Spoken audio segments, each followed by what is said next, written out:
I wanted to show you a sneak peek at the Learn, Grow, Blossom Wellness Planner and Journal. You'll see that I'm on the cover page here.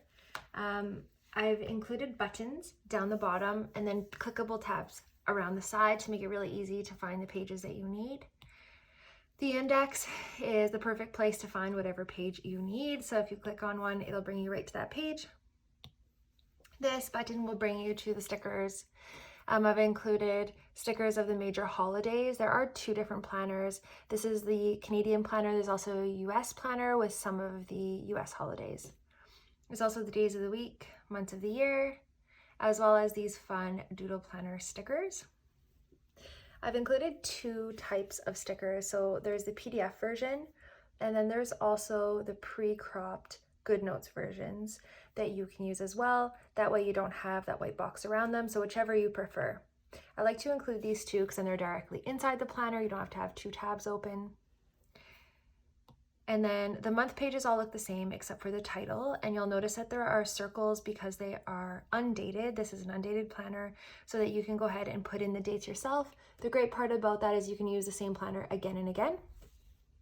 And then down the side, you have all of these tabs that bring you to these divider pages because I've given you multiple layouts behind those dividers that you can choose what you'd like to use.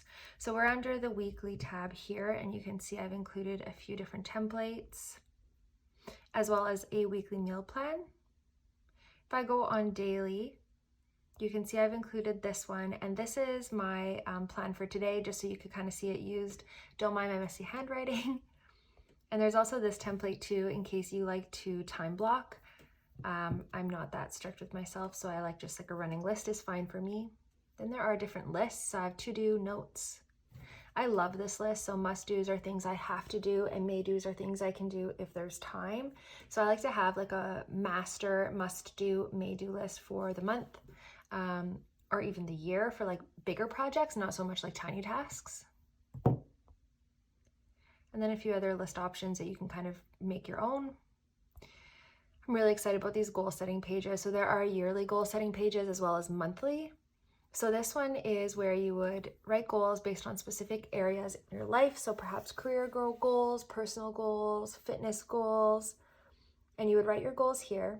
At the end of the year or the month, if you're using the monthly one, you would rate yourself in your goals in that area. So you can rate yourself 1 to 5 or 1 to 10, whichever you prefer. Goal, and then how you work toward it. So you have to fill this out at the end of the year. Goal, and then little action steps to achieve that goal. Same thing, but just different layout. This is a brain dump for everything you did that year to work toward your goal. So even if you didn't completely meet your goal, this can be a good picker-upper. And this is a brain dump for everything you want to accomplish next year, and this can help you with your goal setting on the other pages. And then I've included the same pages, but for monthly goals. Oops. I'm also very excited about the trackers. This is a tracker that I just started today. So these are some of my habits. So you can see how they're being used. I didn't do great yesterday, so today I'm going to do better. So I've done the little circles in those spots. I decided to use a sticker instead of writing the month myself, and then I'm going to write what went well and what I want to improve next month when I am all finished tracking for this month.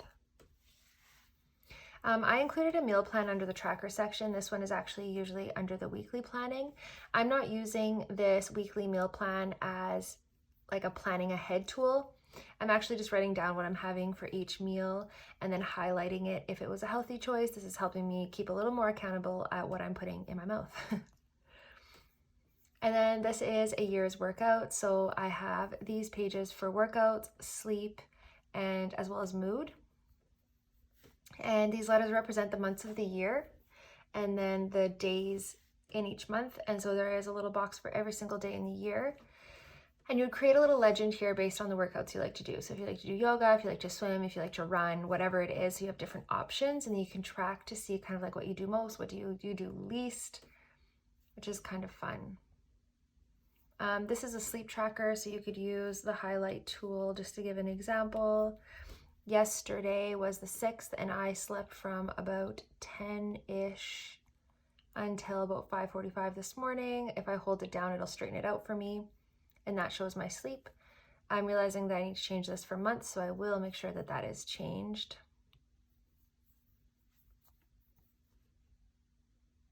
And then here's a bigger habit tracker if you have more habits you want to track for the month.